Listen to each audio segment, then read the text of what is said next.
السلام علیکم ورحمۃ اللہ وبرکاتہ۔ محترم ناظرین، استقبال ہے آپ کا ہمارے چینل الہند اسلامک ٹیوب پر۔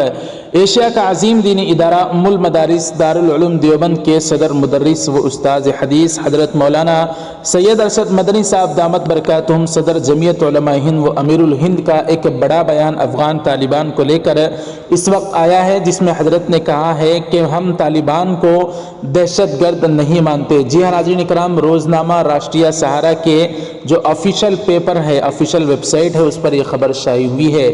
افغانستان کے بحران کے درمیان طالبان کو دہشت گرد نہیں سمجھتے۔ انہوں نے کہا کہ آزادی کے لیے لڑنے والے دہشت گرد نہیں ہے۔ اگر اس کے لیے لڑنا دہشت گردی ہے تو مہاتما گاندھی، ملک کے پہلے وزیر اعظم پنڈت جواہر لال نہرو اور شیخ الدین بھی دہشت گرد تھے۔ انہوں نے باتیں ہندی اخبار روزنامہ بھاسکر کو دیے گئے ایک انٹرویو میں کہی۔ وہ دیوبند سہارنپور یوپی میں دارالعلوم کے پرنسپل بھی ہیں۔ خیال کیا جاتا ہے کہ طالبان اور دارالعلوم دونوں دیوبند کے نظریے پر عمل پیرا ہیں۔ انہوں نے بتایا کہ طالبان غلامی پر یقین نہیں رکھتے، جبکہ دارالعلوم غلامی کی مخالفت کے لیے بنایا گیا تھا۔ ہم میں سے باقیوں کا ان سے کوئی لینا دینا نہیں ہے۔ ویسے یہ ثابت نہیں کر سکتے کہ دارالعلوم کا کوئی بھی فرد طالبان کے لوگوں کے ساتھ رابطے میں ہے۔ جب ان سے پوچھا گیا کیا طالبان بحران زدہ افغانستان میں کیا کر رہے ہیں، کیا یہ درست ہے، انہوں نے کہا مجھے نہیں معلوم کہ وہاں کیا ہو رہا ہے۔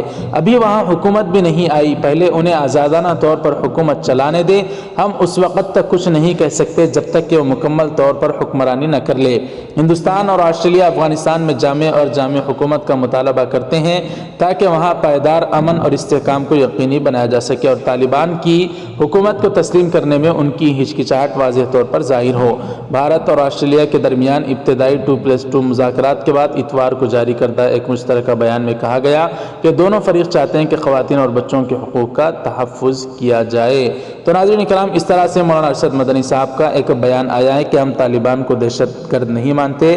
اگر آزادی کے لیے لڑنا دہشت گردی ہے تب تو پھر گاندھی، نہرو وغیرہ دوسرے لوگ جنہوں نے ہندوستان کی آزادی کے لیے قربانیاں دی ہیں تو پھر وہ بھی دہشت گرد ان کو بھی سمجھا جانا چاہیے، لیکن ہم ان کو دہشت گرد نہیں سمجھتے تو طالبان کو بھی دہشت گرد نہیں سمجھا جا سکتا۔ اس طرح سے مولانا ارشد مدنی صاحب کا بیان آیا ہے۔ اس پر آپ کی کہہ رہے ہیں ہمیں کمنٹ کر کے ضرور بتائیں۔ ناظرین ویڈیو ضرور لائک کر دیں، شیئر ضرور کریں، چینل کو ہمارے سبسکرائب کر کے بیل آئیکن پر کلک کر دیں۔ جزاکم اللہ، والسلام علیکم ورحمۃ اللہ وبرکاتہ۔